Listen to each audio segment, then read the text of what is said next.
اور تیری چہل پہل پر ہزاروں عید ربیع الاول سوائے ابلیس کے جہاں میں سبھی تو خوشیاں منا رہے ہیں۔ اللہ تعالیٰ کی حمد و ثنا اور آقا نامدار فخر موجودات سرکار دو جہاں والی کون و مکان شب اسرا کے دولہ شافع روز محشر ہم غریبوں کے غمخوار آقا، ہم مفلسوں کے لجپال آقا، پیارے پیارے مکی مدنی آقا صلی اللہ تعالی علیہ وآلہ وسلم کی ذات اقدس پر ہدیہ درود و سلام کے بعد میرے محترم بزرگوں اور میرے بھائیوں، آج ہم سب یہاں پر جو بیٹھے ہیں، یہاں پر بیٹھ کر ہم امام الانبیاء کی ولادت کی خوشی منا رہے ہیں۔ نبی وہ کہ جو خاتم الانبیاء ہے، ہمیں وہ نبی بن مانگے مل گیا کہ جس کی امت میں شامل ہونے کے لیے نبیوں نے خواہش کی کہ یا اللہ ہم سے یہ نبوت کی کرسی جو ہے، یہ نبوت ہم سے لے لے، لیکن اپنے محبوب کا امتی ہمیں بنا لے۔ اور ہم کتنی خوش قسمت امت ہیں، کتنی خوش قسمت امت ہے کہ اللہ تعالیٰ نے ہمیں امام الانبیاء عطا فرمایا۔ یہ کسی اور امت کے نصیب میں نہیں تھا۔ ہمیں تو اپنی قسمت پر رشک کرنا چاہیے۔ ہمیں تو آج کے دن رب کی بارگاہ میں سجدہ شکرانہ ادا کرنا چاہیے۔ ہمیں تو آج کے دن خوشیاں منانی چاہیے، اور یہ خوشیاں میں نہیں کہہ رہا، یہ خوشیاں منانے کا آپ نہیں کہہ رہے، یہ خوشیاں منانے کا رب کائنات ہمیں حکم فرما رہا ہے۔ اللہ فرماتا ہے قل بفضل اللہ وبرحمتہ فبذالک فلیفرحوا، اے محبوب آپ ان سے فرما دیجئے کہ جب تمہارے پاس اللہ کا فضل آ جائے تو پھر فلیفرحوا، پھر تم خوشی منایا کرو، تم خوشی منایا کرو۔ ایک صحابی رسول آقا کی بارگاہ میں حاضر خدمت ہوتے ہیں، چہرے پر مٹی پڑی ہوئی ہے، کپڑے پھٹے پرانے ہیں۔ میرے محبوب نے فرمایا اے میرے یار، تجھ پر تو اللہ کا فضل نہیں ہے، تجھ پر تو اللہ کا فضل نہیں ہے۔ وہ صحابی رسول عرض کرتے ہیں یا رسول اللہ صلی اللہ علیہ وسلم، بڑی اللہ کی رحمت ہے، آپ کی بڑی نظر رحمت ہے، اللہ نے بڑا نوازا ہے۔ تو پھر میرے محبوب نے کیا ارشاد فرمایا؟ میرے محبوب نے فرمایا اے میرے یار، پھر یہ نظر کیوں نہیں آ رہا؟ نظر کیوں نہیں آ رہا؟ آقا کیا مطلب؟ میرے محبوب نے فرمایا جب تجھے اللہ نے نعمتیں عطا کی ہیں، جب اللہ نے تجھے کھانے کے لیے اچھا رزق دیا ہے، جب اللہ نے تجھے پہننے کے لیے اچھا لباس دیا ہے، تو پھر تو اس رب کی نعمت کا شکرانہ ادا اس طرح سے کیا کر کہ تو اچھا کھایا کر، اچھا پہنا کر، اچھا پہنا کر۔ پتہ چلتا ہے کہ جب اللہ کی نعمت تمہارے پاس ہو تو پھر اللہ تعالیٰ اس نعمت کا شکرانہ بھی ادا کرنا پسند فرماتا ہے، کیونکہ رب فرماتا ہے قل بفضل اللہ وبرحمتہ فبذالک فلیفرحوا، اے محبوب آپ ان سے فرما دیجئے جب تمہارے پاس اللہ کا فضل آ جائے، اللہ کا فضل آ جائے۔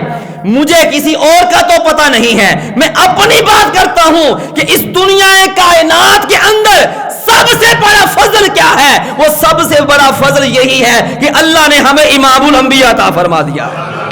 اس کائنات کے اندر اس سے بڑھ کر کوئی نعمت نہیں ہو سکتی کہ اللہ نے ہمیں خاتم الانبیاء عطا فرمایا ہے۔ اس کائنات کے اندر سب سے بڑی نعمت کوئی ہو ہی نہیں سکتی کہ آقا سے بڑھ کر بھی کوئی نعمت ہو سکتی ہے، کوئی نعمت ہو سکتی ہے۔ اللہ نے ہمیں وہ نبی عطا فرمایا کہ جو فخر الرسول ہے، فخر الرسول ہے۔ اور اللہ تعالیٰ نے یہ جو دن ہے نا، یہ دن یہ ہمارے نصیب میں لکھے ہیں۔ لوگ کہتے ہیں میلاد کہاں لکھا ہے؟ قرآن سے بھی ثابت ہے، احادیث سے ثابت ہے، یہ بزرگوں سے بھی ثابت ہے یہ، لیکن علماء کرام نے دلائل بڑے دیے، لوگ ماننے کو تیار نہیں ہیں۔ میں ایک جملہ دیتا ہوں آپ کو، ایک جملہ دینے لگا ہوں آپ کو، کیا لوگ کہتے ہیں کہ میلاد کہاں لکھا ہے؟ ہم کہتے ہیں میلاد ہماری قسمت میں لکھا ہے، میلاد ہماری قسمت میں لکھا ہے۔ اگر نہیں لکھا تو تیری قسمت میں نہیں لکھا، اگر نہیں لکھا تو تیری قسمت میں نہیں لکھا ہے۔ یہ اللہ کا ہم پر فضل ہے، یہ اللہ کا ہم پر کرم ہے، یہ اللہ کی ہم پر نظر رحمت ہے کہ آج ہم یہاں پر بیٹھ کر اس رب کے محبوب کی آمد کی خوشی منا رہے ہیں، خوشی منا رہے ہیں۔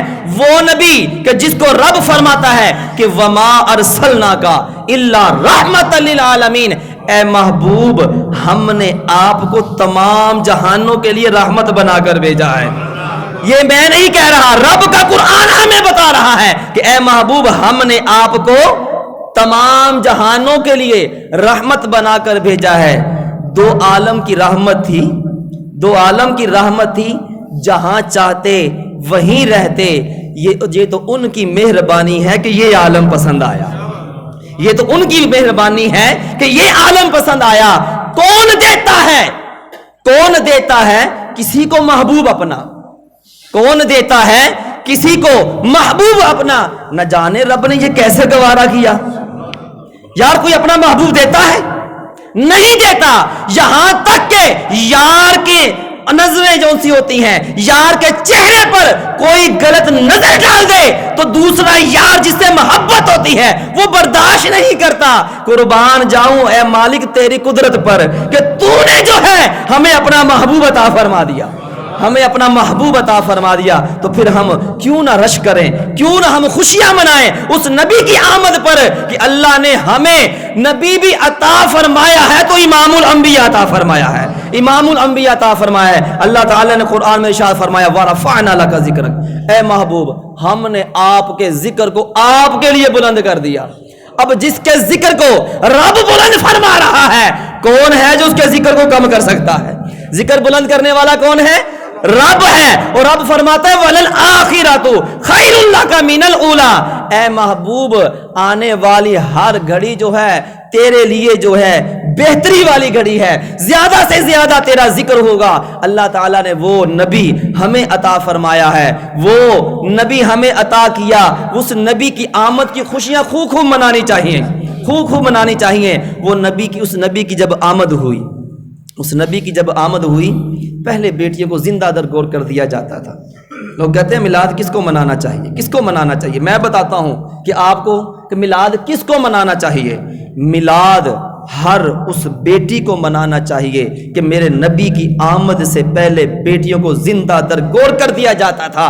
اللہ نے آ کر اللہ نے اپنے محبوب کو بھیجا اور بچیوں کو وہ عزت عطا فرما دی، اور پھر میرے محبوب نے اپنی بیٹی کا استقبال کر کے، اپنی بیٹی کا آنے پر استقبال کر کے کھڑے ہو کر بیٹی کے لیے کملی والی چادر بچھا کر ماتھا چوم کر یہ بتا دیا کہ اے جہالت کی زندگی گزارنے والوں، جب میں آیا تو میں نے بیٹیوں کو عزت عطا فرما دی، میں نے بیٹیوں کو عزت عطا فرما دی۔ میلاد ہر اس باپ کو منانا چاہیے۔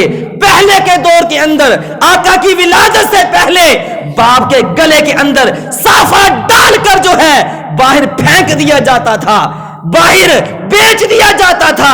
لیکن جب میرے محبوب کی آمد ہوئی تو میرے محبوب نے فرمایا اب لوگوں سن لو، جس کا ابا راضی ہوگا اسی کا اللہ اس پر راضی ہوگا، یہ سن لو۔ پھر میلاد ہر اس ماں کو منانا چاہیے، اس ماں کو منانا چاہیے کہ پہلے مائیں جب بوڑھی ہو جاتی تھیں، بوڑھی ہو جاتی تھی، گھر سے دھکے مار کر نکال دیا جاتا تھا۔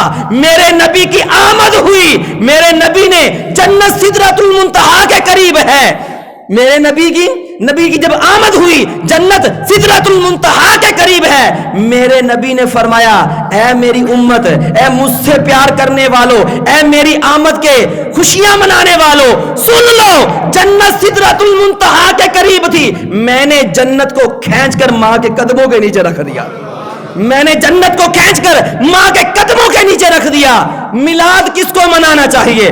میلاد ہر اس غلام کو منانا چاہیے کہ اللہ کے محبوب نے کالے رنگ کے بلال کو خرید کر آزاد کروا کے یہ بتا دیا کہ اے لوگوں، کبھی بھی کسی کالے اور گورے کے اندر فرق مت رکھنا، کیونکہ میں اللہ کا محبوب جو ہوں، وما ارسلناک الا رحمۃ للعالمین کی شان دے کر مجھے بھیجا گیا ہے۔ اور میلاد کس کو منانا چاہیے؟ میلاد ہر غریب کو منانا چاہیے۔ میلاد ہر غریب کو منانا چاہیے۔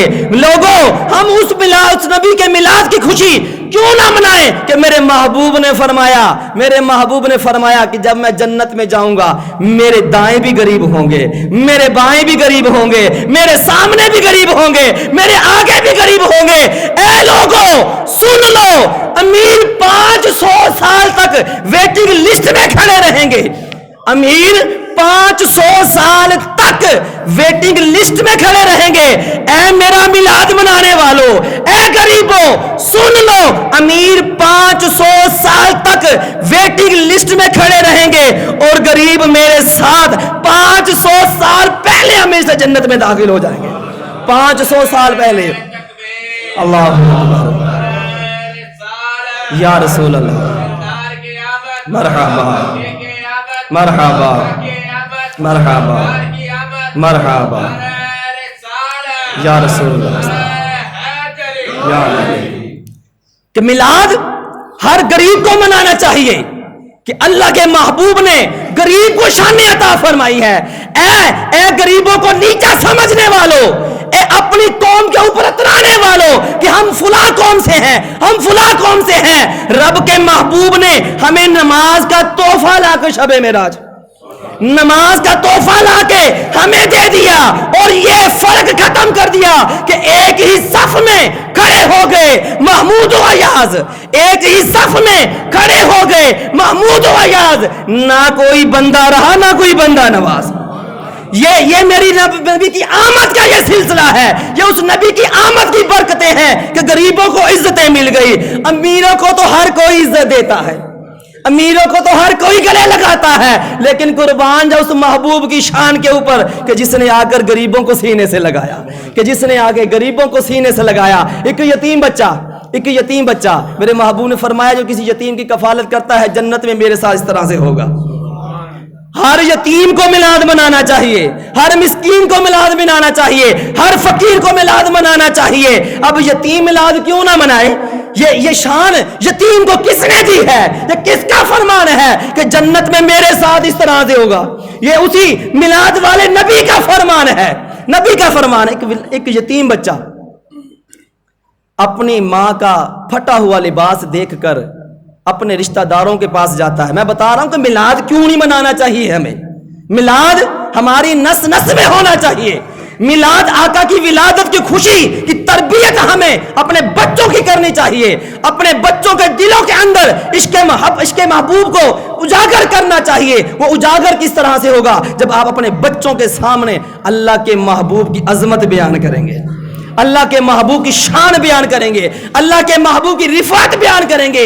یہ نہیں بیان کریں گے کہ اللہ کے نبی کو تو علم غیب نہیں ہے، اللہ کے نبی کو تو اختیارات نہیں ہے۔ جب آپ ایسی باتیں کریں گے پھر نبی کی محبت دل میں پیدا نہیں ہونی، پھر نبی کی محبت پیدا دل میں نہیں ہونی۔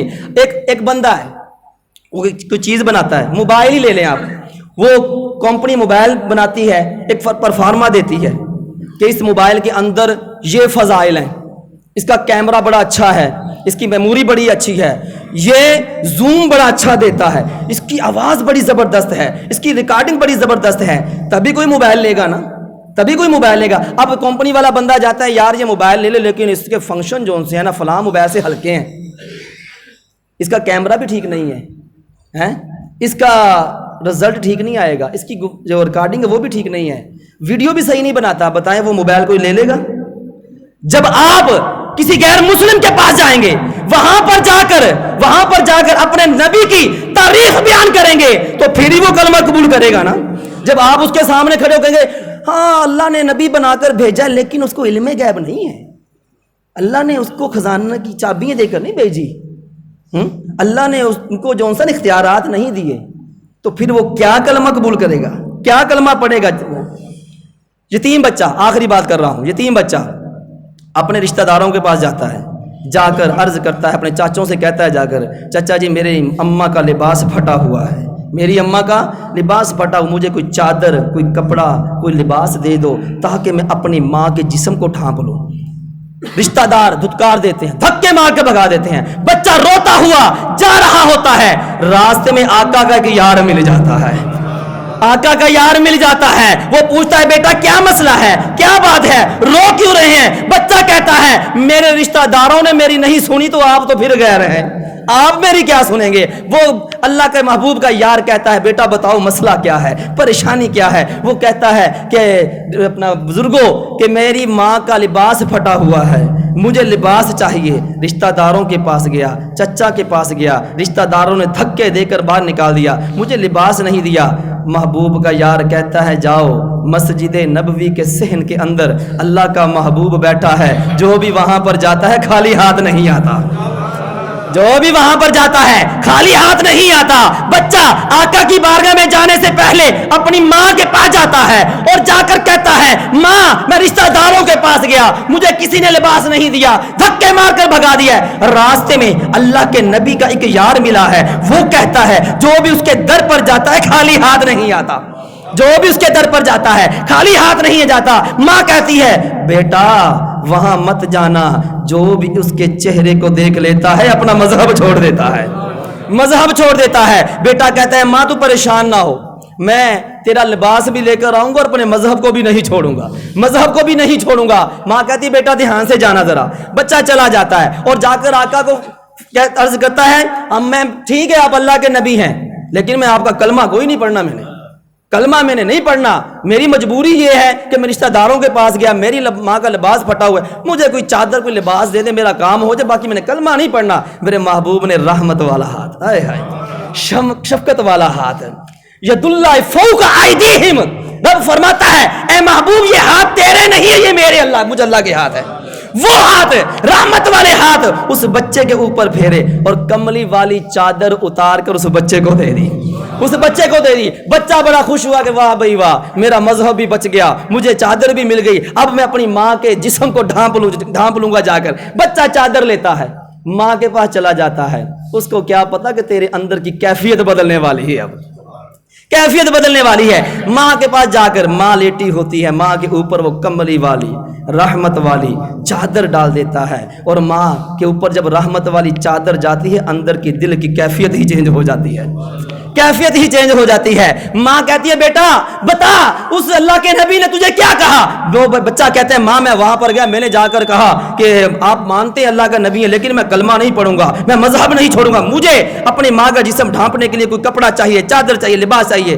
ماں اس نے مجھے یہ چادر دے دی, مجھے چادر دے دی, میں چادر لے آیا, تمہارا جسم ڈھانپ دیا. اب ماں کیا کہتی ہے اے بیٹا چل وہیں پر چلتے ہیں, اے بیٹا چل وہیں پر چلتے ہیں. جو غیروں کا اتنا خیال رکھتا ہے اپنوں کا کتنا خیال رکھتا ہوگا, جو غیروں کا اتنا خیال کرتا ہے اپنوں کا کتنا خیال کرتا ہوگا. یہ دربار رسالت ہے, یہ دربار رسالت ہے, یہاں اپنوں کا کیا کہنا, یہ دربار رسالت ہے, یہاں اپنوں کا کیا کہنا. ارے یہاں سے ہاتھ خالی غیر بھی جایا نہیں کرتے, اور یہ دربار محمد ہے, یہاں ملتا ہے بن مانگے. یہ دربار محمد ہے, یہاں ملتا ہے بن مانگے. ارے ناداں یہاں دامن کو پھیلایا نہیں کرتے. ارے اس محبوب کی بارگاہ میں آؤ تو صحیح, وہاں پر دل دیکھے جاتے ہیں, وہاں پر محبت رسول دیکھی جاتی ہے, وہاں پر دولت نہیں دیکھی جاتی, وہاں پر مال نہیں دیکھا جاتا, وہاں پر رنگ گورا اور کالا نہیں دیکھا جاتا. رب دیکھتا کیا ہے؟ رب یہ دیکھتا ہے قل ان کنتم تحبون اللہ فاتبعونی یحببکم اللہ. اے محبوب آپ ان سے فرما دیجئے یہ جو کہہ رہے ہیں کہ ہمیں اللہ سے محبت ہے, فاتبعونی, بس یہ تیری اتباع کریں, تیری فرما برداری کریں, یحببکم اللہ, تو میں اللہ ان سے محبت کرنا شروع کر دوں گا, میں اللہ ان سے محبت کرنا شروع کر دوں گا. میلاد شرعی تقاضوں سے منانا چاہیے. بچے بیٹھے ہیں، نوجوان بیٹھے ہیں، میلاد کے جب دن آتے ہیں، میلاد جیسے آج میلاد ریلی بھی ہوگی، جلوس نکلے گا، کچھ نوجوان سلنسر اتار دیتے ہیں، شور شرابہ ہوتا ہے. یہ غلط طریقہ ہے. میلاد کو آقا کی آمد کا جلوس نکالیں، آقا کی آمد کے نعرے خوب لگائیں، آقا کی آمد کی ولادت کی خوشی خوب منائیں. کس طرح سے منانی چاہیے؟ آقا کی آمد کے نعرے لگاؤ، قرآن پڑھو، نعتیں پڑھو اس محبوب کی، اور اللہ کی راہ میں شکرانے کے طور پر خیرات کریں، اللہ کی بارگاہ میں سجدہ کریں، اور اللہ کی بارگاہ میں یہ دعا مانگیں کہ مالک تیری کرم نوازی ہے، تیری رحمت ہے، تیری مہربانی ہے کہ تو نے اپنا نبی ہمیں عطا فرما دیا، امام الانبیاء عطا فرما دیا. اور کچھ لوگ کیک کاٹتے ہیں. پہلے بھی میں نے عرض کیا ہے کہ کیک کے اوپر گنبد خضرا بنا ہوتا ہے، کعبہ شریف بنا ہوتا ہے، یا اوپر جشن عید میلاد النبی لکھا ہوتا ہے. میرے بھائیوں، افسوس کے ساتھ کہنا پڑتا ہے کہ اس ظالم کو جب کیک کے اوپر آقا کا گنبد خضرا بنا ہوتا ہے، خانہ کعبہ بنا ہوتا ہے، پھر اوپر نبی کا نام لکھا ہوتا ہے، وہ اس کے اوپر جو ہے وہ چھری پھیر رہا ہوتا ہے، یہ طریقہ غلط ہے. ہاں کیک کاٹیں، ہم ہمارا جب بچہ ہوتا ہے، جب سال کا ہوتا ہے، ہم بھی تو گھر میں لا کر اپنے بچے کی خوشی مناتے ہیں. اس وقت ہمیں کوئی فتوے یاد نہیں آتے، اس وقت ہمیں کوئی غریب یاد نہیں آتا، اس وقت ہمیں یتیم نہیں یاد آتا. یار یتیم کو شانیں جو ملی ہیں، غریب کو جو مقام ملا ہے، اسی نبی کے قدموں کے صدقے سے ملا ہے، اللہ کے محبوب کی ولادت کی خوشی خوب منایا کرو. یہ اللہ فرما رہا ہے، قل بفضل اللہ وبرحمتہ فبذلک فلیفرحوا. اے محبوب آپ ان سے فرما دیجئے جب تم پر اللہ کا فضل آ جائے تو پھر فلیفرحوا، خوشی منایا کرو. تو اللہ کے محبوب کی آمد کی خوب خوشیاں منایا کرو. کوئی مسئلہ نہیں ہے، کوئی ناجائز نہیں ہے، کوئی شرک نہیں ہے، بلکہ میں یہ کہتا ہوں کہ جو ولادت مناتا ہے وہ مشرک ہو ہی نہیں سکتا. وحدہ لا شریک کس کی ذات ہے؟ اللہ کی ذات ہے. لم یلد ولم یولد کی ذات کون سی ہے؟ وہ اللہ کی ذات ہے. نہ کسی نے اس کو جنا ہے، نہ وہ جنا گیا، وہ ہمیشہ سے ہے، ہمیشہ تک رہے گا. عبادت اسی کی ہے، سجدہ اس کے سامنے ہے. ہم تو سجدہ اسی کو کرتے ہیں، عبادت اسی کی کرتے ہیں. ہمیں پتہ ہے اللہ خالق ہے، محبوب مخلوق ہے. وہ پیدا ہوئے ہیں، وہ بنائے گئے ہیں. نور بھی رب نے بنایا ہے، بشر بھی رب نے بنایا ہے. ہم اسی لیے ولادت کی خوشی منا کر بتاتے ہیں کہ ہم مشرک نہیں ہیں. شرک کرنے والے اور ہوتے ہیں. اللہ کی بارگاہ سے دعا کہ رب کائنات ہمیں عمل کی توفیق عطا فرمائے.